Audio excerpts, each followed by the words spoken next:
everybody, welcome back to another episode from the DJ Anesh series. Today we are going on to the last topic of Theme 1, the last topic before your common test, and that is the topic of national unity. Now we are shifting our gaze from the political landscape to include a lens on the social landscape as well, and what a fitting time it is to look at this topic given what's going on in the world today. I'm sure you know that what's happening in the US and with some of the other countries in the Western world as well, with the whole Black Lives Matter movement, and we are looking at social groups agitating against institutionalized racism and these kinds of discrimination based on ethnicity. And ethnicity is the key topic, the key focus that we are looking at right here in this topic. A lot of the issues that we see in the Black Lives Matter movement comes from issues and injustices felt with majority-minority relationships.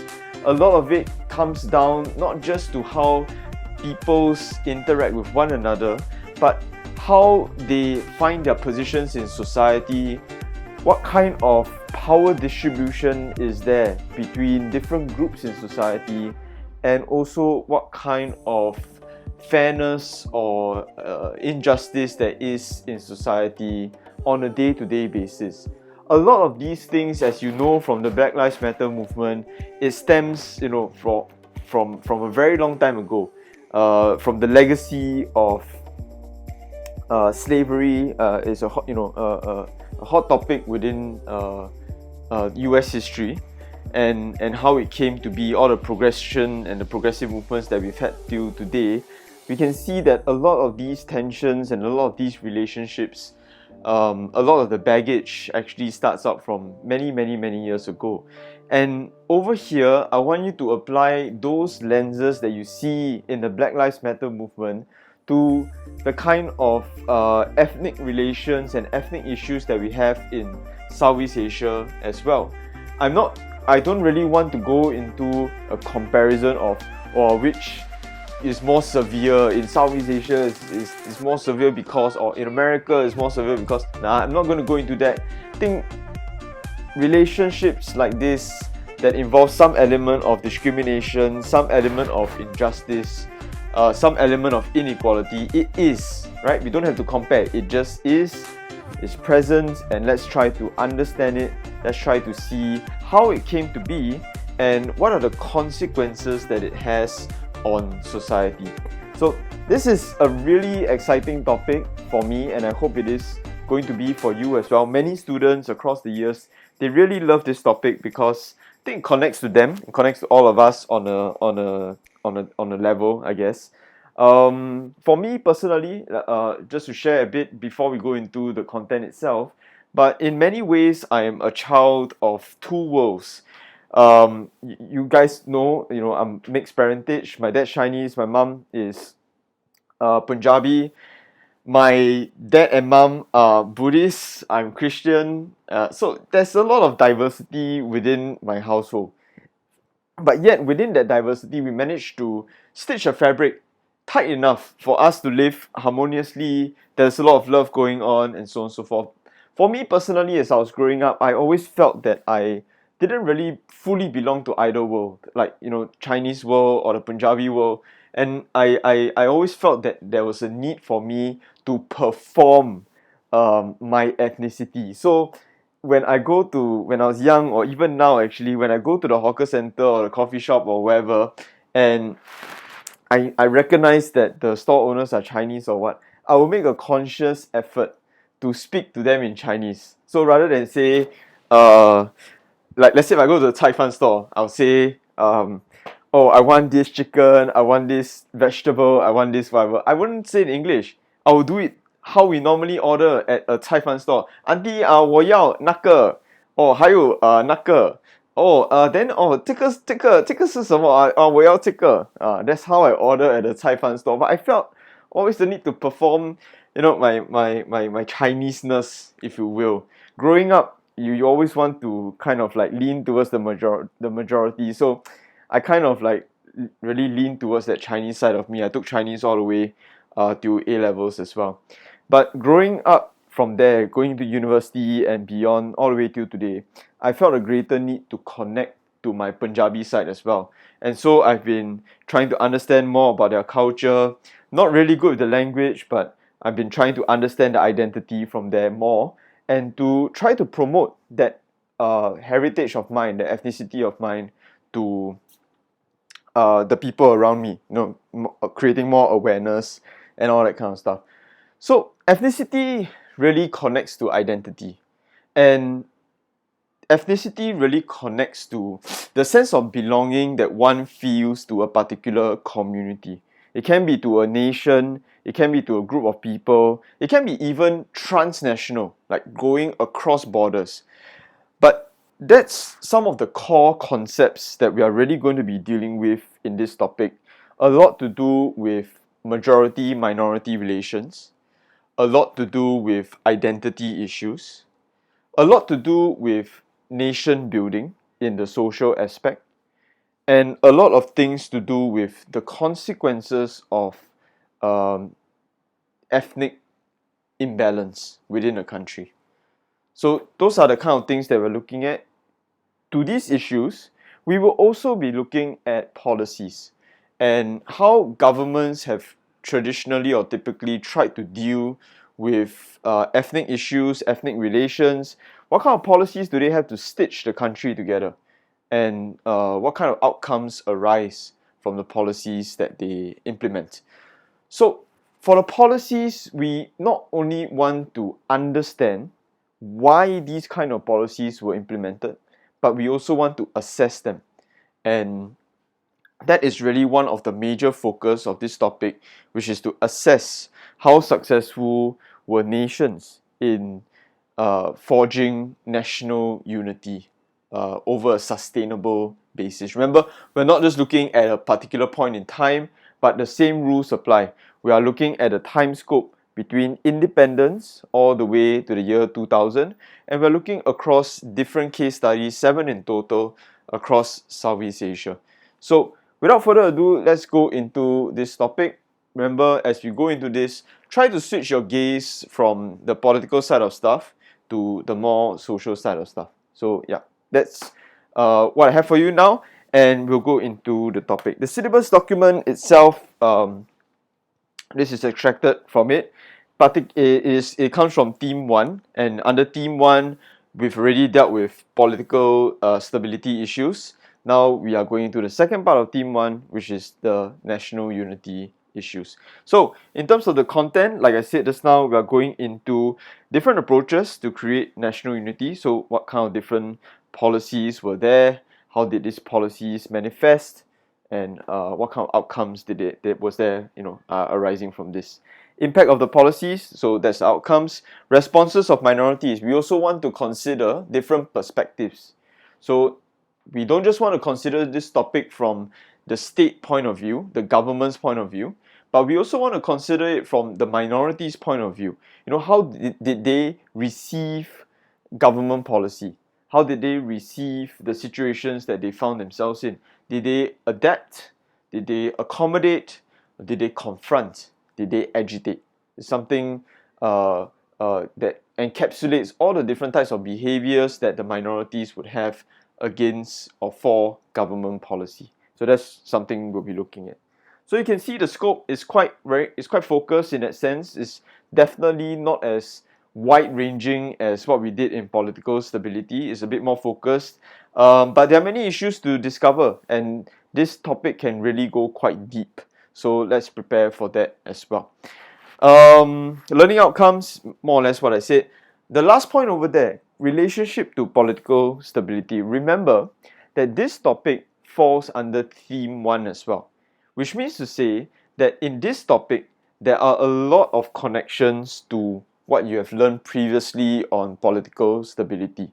So a lot of the information here can be used to help you give a fuller answer or a fuller argument for a political stability question as well. this relationship works vice versa. In this topic of national unity, you can draw on your knowledge of what we've learned in political stability in order to get a fuller understanding of the national unity issues. So it works interchangeably, and in fact, Cambridge will be very happy, and they will award you the more you can show these kind of sophisticated linkages or cross-topic linkages. It is something to note of your ability to connect different aspects of society in order to frame an argument. So I would encourage you guys to try as much as possible to try to form links between these two topics. They all exist on the same time frame. We are still talking about the same case studies. We're still talking about the same leaders. We're still talking about the same Southeast Asia. And you're still going to hear my monotonous voice. So let's get into the content right now. In this topic, national unity, I will be showing you guys a lot of maps. And the maps are going to be mostly ethnic maps or demographic maps. And these are going to be really important for you to understand the issues to do with national unity. Today we are just going to go through an overview, and then in class we'll go through deeper into the case studies and the issues. Let's take a look at the map over here, the Southeast Asia map.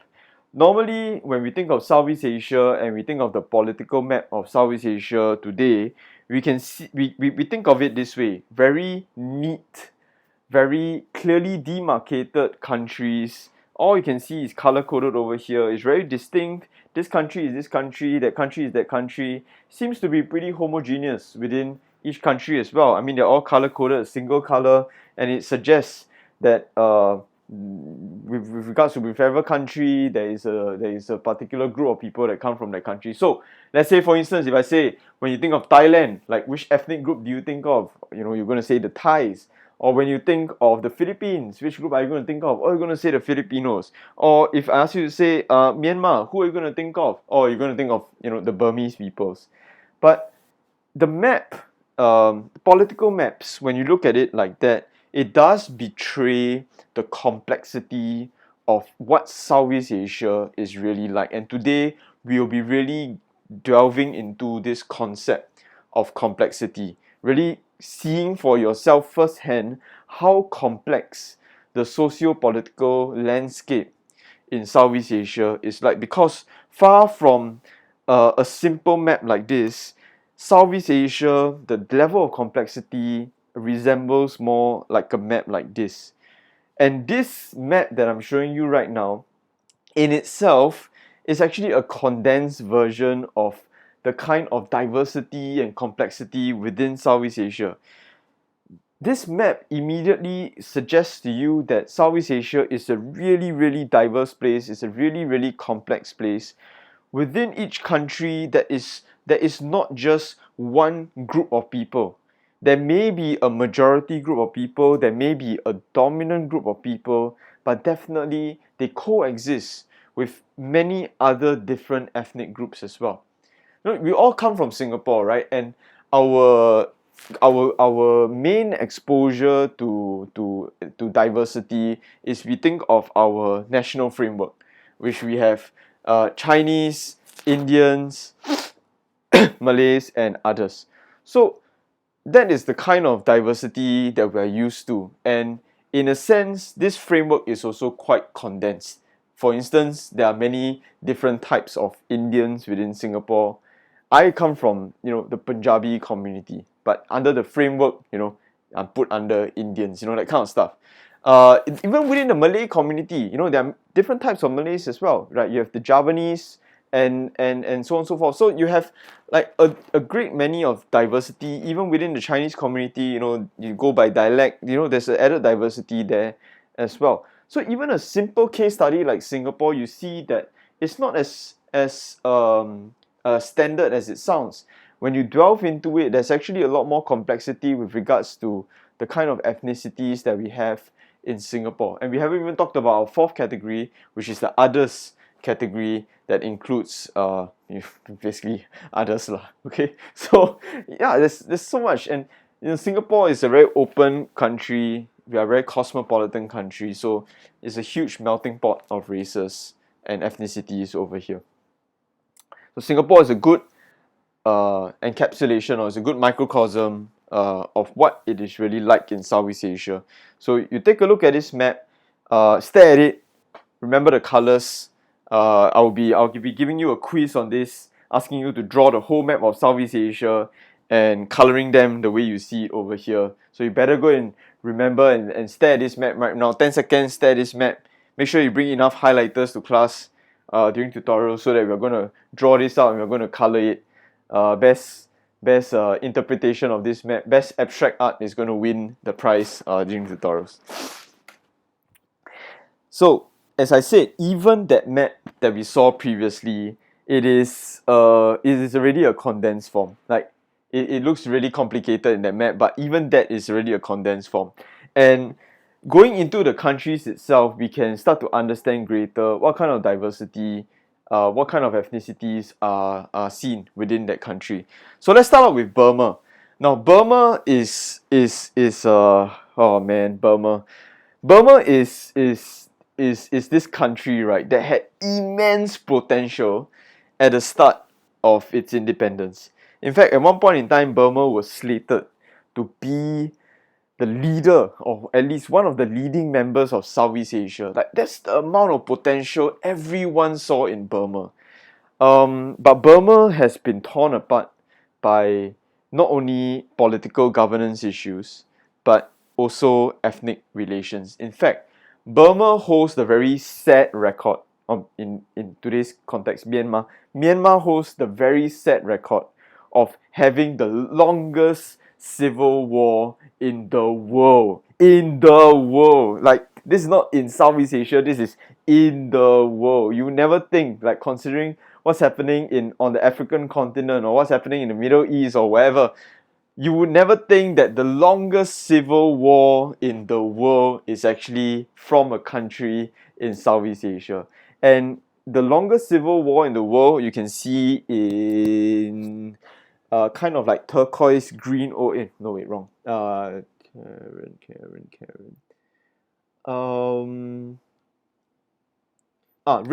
Red. See the red over there, the Karans.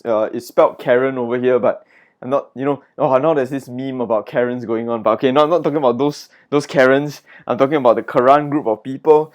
And you can see in red over here. Yeah, so for them, their civil war with the Burmese government has gone on for, I think right now, going to reach about 70 years. It may have already passed that. I can't remember the exact date.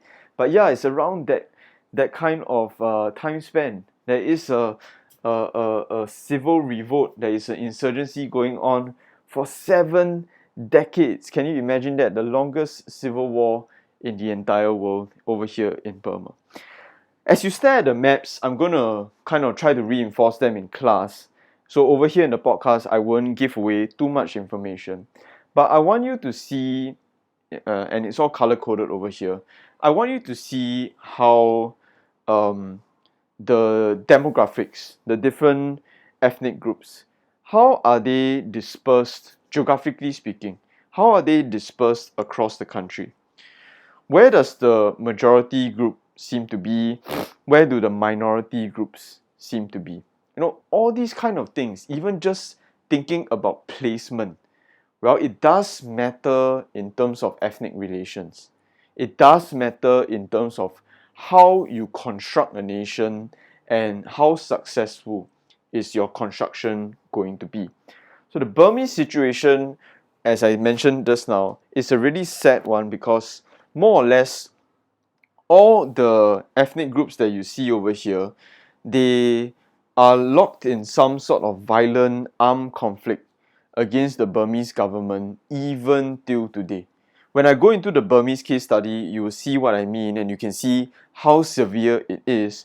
But it is truly a miracle that Burma as a state, as a country, continues to survive in its full form even till today, despite numerous huge separatist movements going on in Burma. The country remains intact. And that's one key component of national unity. which is this idea of that territorial unity. Whether can this country remain territorially and politically intact? They don't break apart. Can the country remain as it is? And for Burma, miraculously, despite whatever is going on over there, they are still one country. They are still the Union of Burma, or in this case, Myanmar. So that's quite an amazing story. And when we go into this case study, we'll be finding out more, about what's happening over there. But for now, you can see a kind of diversity within the country of Burma. In Thailand as well, I mean, Thailand, the situation is quite similar. You can see that there is a dominant group, which are the Thai people. But within the fringes of the country, you can see that there are many ethnic minorities in the perimeter of the country, or the mountainous regions of the country. In particular, I want you all to pay attention to the south of the country, where you see a purple kind of shaded region over there. That is the Patani region, and it is composed mostly of Malay Muslim ethnic groups over there. And over there right now in Thailand, there is actually a separatist movement going on with regards to the Thailand South, this region of Patani. So even in a country like Thailand, where there are so many unifying factors, yet there are still ethnic tensions, and these ethnic tensions do spill over into violence. So you can see, guys, the process and the task of nationhood is not just binding people together, but when there are violent opposition, how does the government deal with those kind of situations as well? Nationhood or national unity doesn't mean that there are no problems. National unity or nationhood means that when there are problems, how do the government and the people deal with those problems? In dealing with those problems, do they solve it, or do they create more problems? In Southeast Asia, we have both scenarios. Now, if those two countries, Burma, Thailand, the diversity is not enough for you, take a look at this, Indonesia. I have a TikTok account. I don't post any videos there, right? But I follow TikTok. I just like randomly scroll through TikTok like stuff, because they are truly educational, and I really learn so much from TikTok, and I truly do. I have this account that I follow, and this guy basically tries to compare the maps of countries, how big they are, and so on and so forth. And do you know, right, that the expanse of Indonesia, like from west to east, the length of this Indonesian archipelago is so massive, is so huge, right, that it spans the entire length of the USA as well. Like it's kind of like on that scale. The entire length of the USA is kind of like the entire length of the Indonesian archipelago. I think they did a comparison of this length of it to the Russian country, as so Russia. They compared it to Russia as well, and it's comparable. Like that's how big Indonesia is. Like for us, we don't often think of it. We think of Bali, or like Bintan, or like these are islands and small and shit and all that. Indonesia has like thousands of islands like this. They have two huge islands, Sumatra and Java, and collectively this whole thing forms an archipelago. Look at the sheer diversity that you have over here. You have literally thousands of ethnicities spread across the entire archipelago. They are separated either by land mass, or they are separated by water. What an amazingly difficult task it is for any government to keep this country together. If the ethnic diversity here is not enough for you, well, Indonesia has violent insurgency as well. It has separatist movements as well. In fact, in Indonesia, there is one case study where it remains the only successful separatist movement that really did achieve their own independence.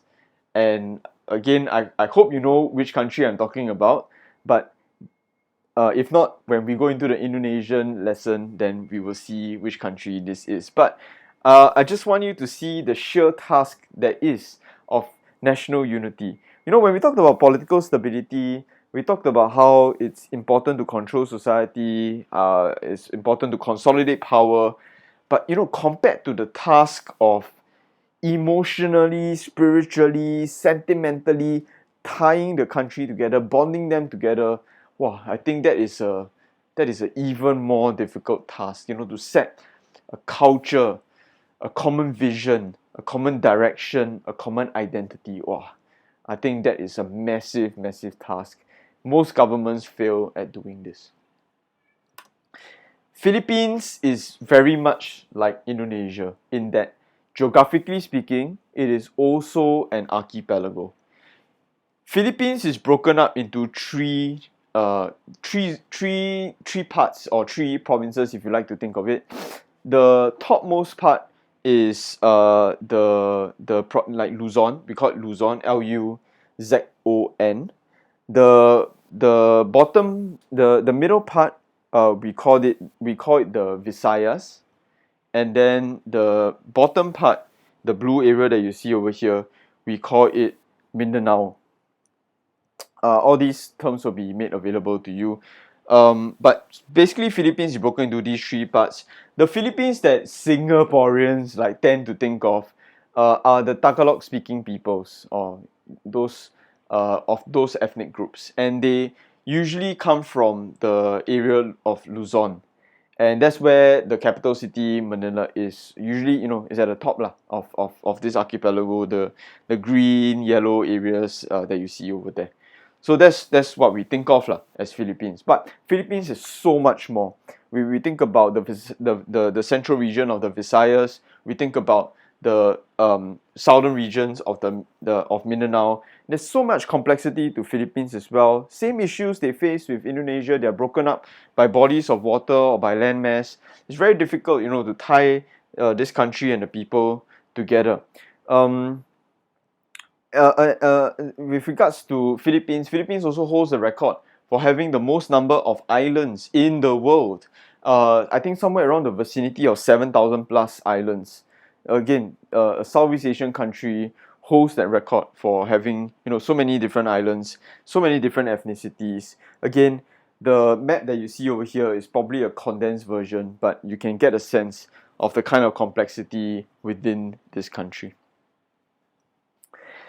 Now, Vietnam is a bit different in Vietnam compared to the other countries, because when you talk about a dominant group in Vietnam, I'm talking about the Viet people, they are really quite dominant. I think in terms of percentage, there is quite a high percentage of Viet ethnic group people within Vietnam. So you can see the color coding here. It's quite obvious that the kind of dispersion of the Viet people is quite dominant across the entire length and the entire span of the country. But also you can see that there are many different ethnic groups, minorities that are around. You can see that with regards to the perimeter areas, the fringe areas, the areas where they are bordering Laos and Cambodia, those are the areas where there resides a lot of ethnic minorities. So there's that. Now, it may seem that because I present it this way, Vietnam doesn't really have a lot of ethnic issues and so on and so forth. It's true. I think that Vietnam, comparatively in terms of ethnicity, might not have been a big issue as some of the other countries, but that Vietnam's political history is very complicated, and it has divided the country.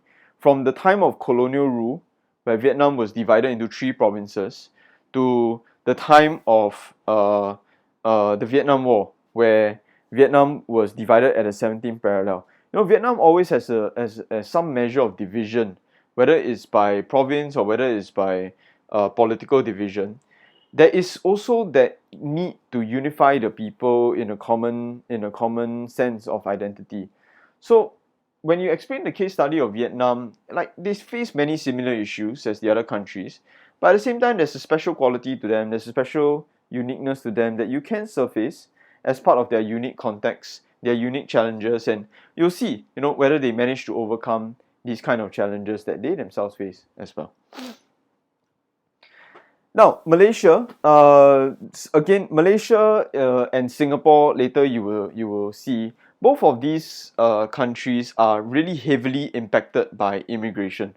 So a lot of the demographics that you see over here evolved over time, especially during the colonial period, to become what it is today. And a lot of the demographics that you see, a lot of the ethnic groups that you see within these two countries were brought about by immigration.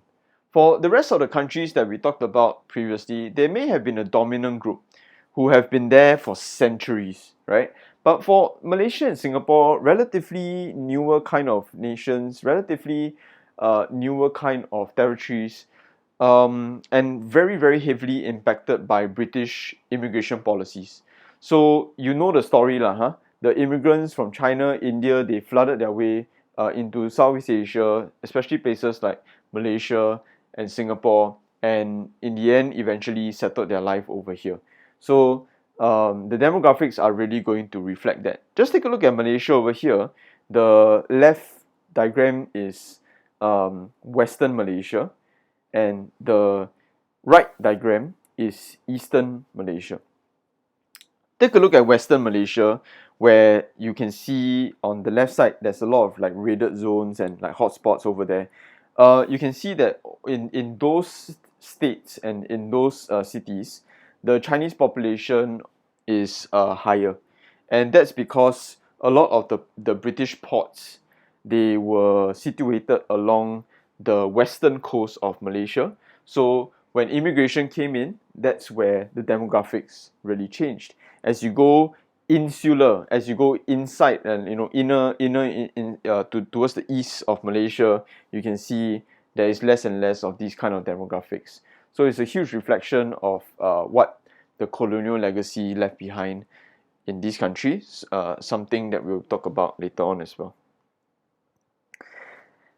And lastly, we have Singapore. Now, Singapore, I don't really have a ethnic map for you guys, because you know how our housing policy works, and there is no one like specific quarter where there's a concentration of a certain type of ethnic people. I don't think that we have that in Singapore, so it's really like a bit difficult to say like, okay, like where I stay, like I stay in Buangkok, which is like in Hougang. I don't know, what do you think of Hougang? Like what kind of like people do you have here?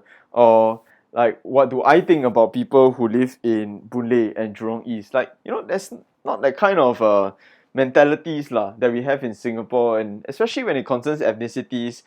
I think we think of Singapore as a country that has a fair dispersion of groups across. Our housing policy reflects that, and we kind of have like a multicultural fabric to every township within Singapore. So Singapore, kind of like Malaysia, we are impacted by immigration, but the percentages and the numbers here are quite different. Of course, here we have Chinese majority, and then followed by the other groups, Indians, Malays, and others. So our demographics would reflect that. Quite similar to Malaysia, but in terms of who is the majority group, it's a bit different lah. But Singapore kind of is like this small city state. I use the word metropolis here because we are really a melting pot of so many different cultures and ethnicities and diversity within Southeast Asia. We are an open economy. We always encourage people to come in, make their lives here, and so on and so forth. In many ways, Singapore is a par exemplar, or it's a microcosm of what Southeast Asia is like. The region has always been open for the most part, and we've always encouraged that kind of diversity within the region. So let's see how we deal with diversity within all the different countries and the different governments. So we will eventually go into the case studies specific, but for the remainder of today's podcast, I want to give a sense of why Southeast Asia, why the individual countries became the way that they did. The modern day countries that in Southeast Asia, it isn't natural. Okay, that's the first thing you must understand. The modern day countries that you see in Southeast Asia, the way we have come to be, all these things are not natural. In fact, many of our countries in Southeast Asia, in fact, I'll go so far as to say all of our countries in Southeast Asia are what we call constructed nations. We evolved and changed over time, and through the evolutions and the cycles of it, we became who we are today. There is many layering of politics, and I'll take you through them today. There's many layering of politics that shaped us to the countries that we are today, that gave us the demographics within the countries that we have today. So once again, going into understanding how we came to be, you must get the baseline understanding that all these, they are not natural. And it was the construction across many centuries that led us to the point that we are here today. So, going into the way Southeast Asia became the way it is today, a lot of it concerns the colonial legacy, a lot of it concerns boundaries and how nations or states or countries were thought of across time. So I want you all to, I'm just going to skip ahead for a while, but you can see these two maps over here. Traditionally speaking, before the colonial powers came to Southeast Asia, right, before the colonial rule and all that kind of stuff, Southeast Asia resembled more of the map that you see on the left. I've talked about this before. This refers to the mandala system of politics, where the power, the king, usually a king usually it's a king, it is in the center, the red dots that you see over there. And the yellow circles are how far his influence extends. Now, how far his influence extends, those yellow circles that you see over there, would define what the boundary is, would define what his territory is. So this suggests that these boundaries were not really distinct, they were not really formalized as well, and more importantly, these circles, they can expand and they can contract depending on how powerful the king or that nation is. So you can see that quite distinctively the feature of traditional Southeast Asian politics or traditional Southeast Asian boundaries is that they were not fixed. It was quite ambiguous. It depended really a lot on the strength of the monarch, the strength of that particular group of people. But fast forward to when colonial powers came to Southeast Asia, they did away with this mandala system of power politics. Instead, when the colonial powers came to Southeast Asia, they had fixed boundaries. And these fixed boundaries were formalized by treaty agreements that they made either among themselves or with the Southeast Asian locals and the government over there. But you can see that the boundaries now during the colonial period are very fixed. Like this is the Dutch East Indies. This is French Indochina and it ends here. This is the Kingdom of Siam, Thailand, which is independent. And then these are my British colonies and the boundaries are as such, right? It's really demarcated and really fixed. I think the problem comes in when you ask yourself, how did these colonial powers draw up these boundaries and how did they fix these lines of demarcation? To be honest, it was either arbitrary, that means in a sense it's like random, or based on certain weird ass markers, but more importantly, I think that they did it up in order to serve their own interests. Remember, colonization wasn't about the colonized peoples. It was always about the colonial power, the colonial ruler. What's in it for them? So we've talked about the economy and all that already, but when now we talk about the nation itself, the boundaries itself, a lot of these boundaries were drawn up in order for them to serve some purpose of their own, some agenda of their own. So that's something that Southeast Asia has had to inherit from the colonial powers, from the colonial legacy. And when we became independent nations, we had to deal with this level of complexity, this level of arbitrariness. So the Western ideas of a nation, this idea of the fixed boundary, this idea of treaty boundaries and so on and so forth, it got imposed into Southeast Asia during the colonial period. So remember this time I talked about the layering.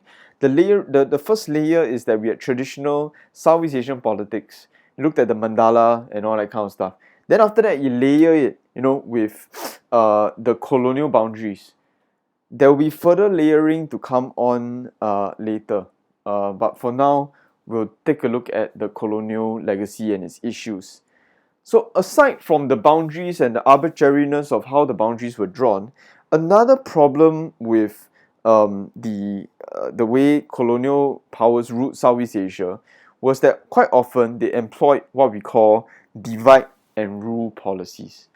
That means to say that it was best in their interests to keep the different ethnic groups within their territories separated. So a good example, even for, let's say, someone like the British, right? They drew up the Raffles Town Plan. And under the Raffles Town Plan, different ethnic groups were at different quarters. And they would never really interact with one another. They may be coexisting at the same time, but they never really interacted or understood one another in a very genuine fashion. So we have separate groups of people living together in the same territory.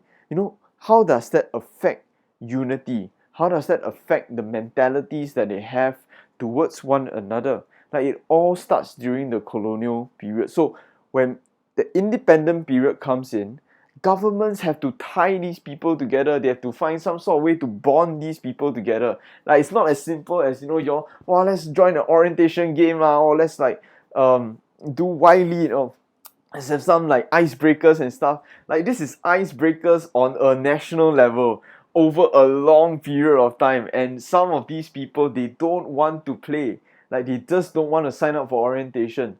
And what do you do about those kind of people, and how do you deal with them and continue to be inclusive towards those group of people? So it's a huge work that Southeast Asian governments had when they entered independence, which is why I keep saying entering independence is not happily ever after. Entering independence is the first day of all the problems that you inherit over the years leading up to that point.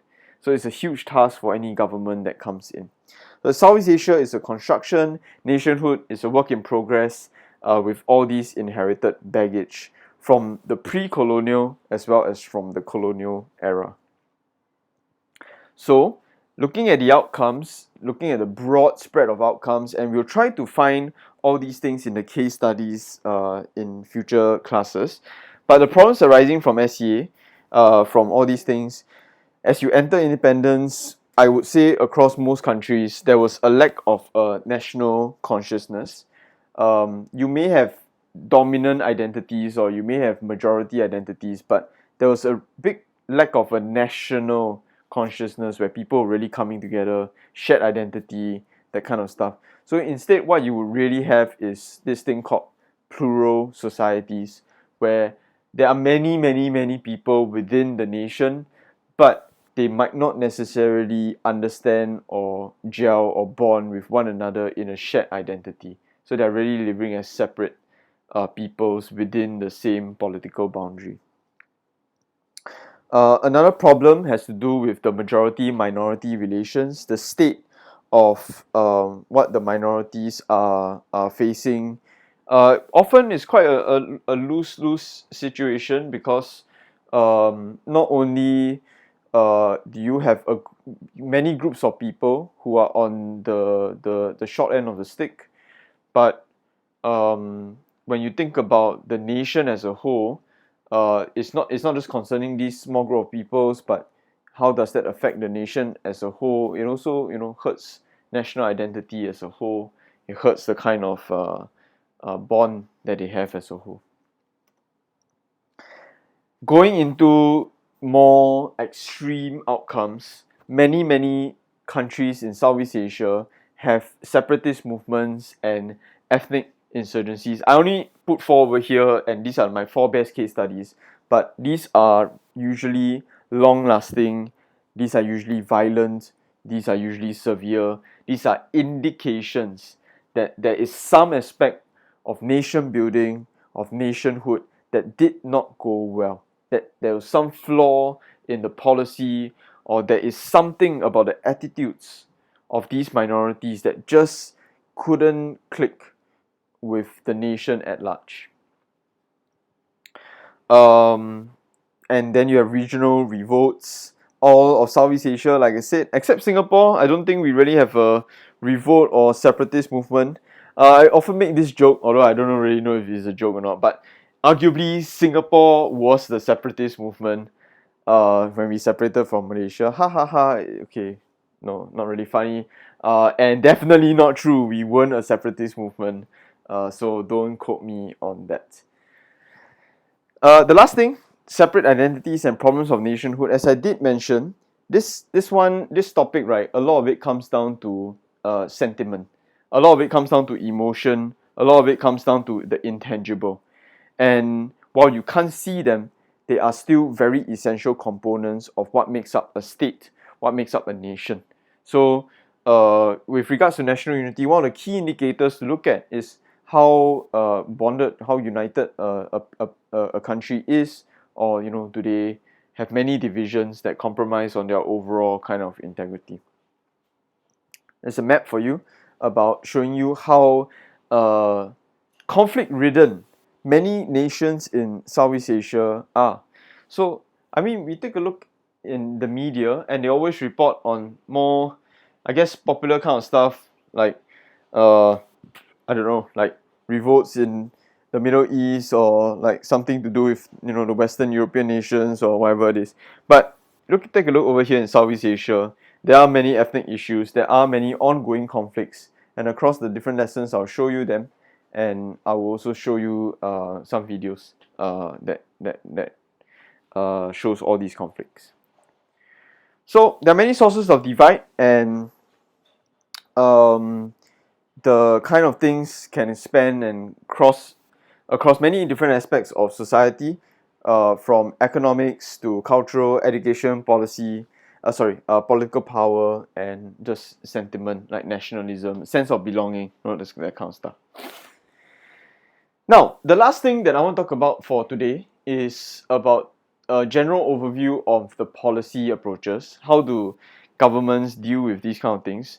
But in this section, I'm actually not going to go into much. I'm just going to give you some idea of what kind of policies there are out there. But actually, I'm going to leave you all with questions that we will deal with in tutorial. So this is what I want you guys to prepare for tutorial, mostly to do with the policy approaches. So, generally speaking, okay, in Southeast Asia, there are 2 big categories of policies. Now, these are not specific policies itself, but these are 2 categories of policies, or you want to think about it, these are 2 philosophies, or these are 2 approaches of how policies usually fall under. The first one is what we call assimilation, and assimilation refers to the forceful and coercive imposition, you're stamping something on somebody, of the dominant group's cultural characteristics upon the minority population, such that the latter, which is the minority, they eventually subsume their own sense of unique identity into the majority one.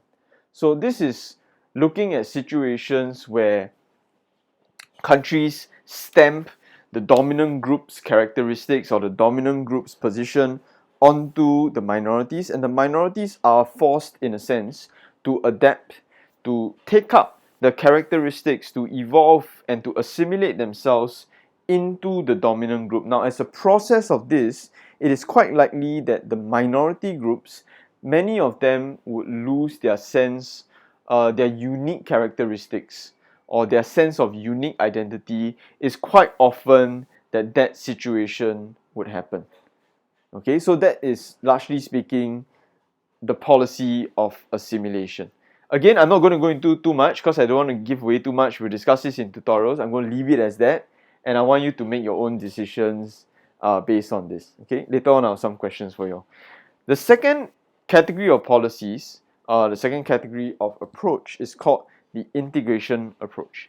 Now, integration will refer to the multiculturalist approach where ethnic heterogeneity, that means the diversity of races or the diversity of ethnic groups, is recognized. Okay, in some cases, they are celebrated as well. They are accepted, they are reinforced within each country towards one common national identity. So in this case, the nation is still searching for its shared identity. But this shared identity, many of the unique characteristics of individual ethnic groups would still remain. There wouldn't be that sense of loss. They would be trying to find an equal basis or equitable basis where everyone's characteristics or identity or histories or experiences can be celebrated and woven together in the tapestry of that nation's fabric. So that is the integrationist approach. Again, I'm going to leave it as it is, and then we'll discuss more about it in class. Now, as I said, these are two approaches or philosophies, but they manifest, and how I can see them in many different policy areas, including how political power is distributed across the majority and minority populations, how the wealth and the economy, how is it prioritized across these populations, education, religion, language, culture, so on and so forth. Anything, any aspect of the running of the country that you can think of, you can bring it up, and you can see whether or not they largely adopted a assimilationist style policy or an integrationist style policy. So here it is, what I want you guys to prepare for tutorials and what we'll be discussing during tutorials. So given what you know of Southeast Asia, as I mentioned at the start, I want you to reflect back upon what you've learned about Southeast Asia in the political stability section. So given what you know of the context of Southeast Asia, which policy approach seems to be the more effective one? Actually, how do you even judge effectiveness? What makes a policy effective? How do I tell that a policy is effective? Is there a justification for assimilation policies? Just now the definition of assimilation, we saw it. Seems pretty harsh, to be honest, compared to integration. Is there a justification for assimilationist style policies? And the last one, based on the definition, again, seems that integration, quite solid, why not everyone go for that? So the question here is this: do integrationist style policies always work? A lot of it you have to reflect on the context, what you already know about Southeast Asia during these time periods, and how the social aspect of it plays out, how these policy approaches can play out in those kind of situations that you already know that Southeast Asia is experiencing during the time frame of their independence to the year 2000. So prepare this as best as you can. Same thing we will be discussing in class, calling for student presenters. I will consolidate it once all tutorial groups are done. Thank you guys for all your contributions in class. This is something quite new actually. After every tutorial, I do a consolidated kind of notes of discussion from all the classes and all the student presenters. I think that it is a good way for us to keep track of what we are learning, plus there are fresh insights given by you guys. So thank you so much for that. I still encourage you all to continue to vocalize your thoughts and opinions. Don't be shy. It's a safe environment in class. I really do want to hear from you all because I am 1000% confident that I can learn from you all as well. So be brave in your opinions. No matter how crazy you think it is, just voice them. We'll probably be able to find some value from what you are saying. If not, then we'll all just have a laugh about it, and that is of value as well, right? But I'm not laughing at you, I'm laughing with you. That's the difference. And with that, DJ Anesh out.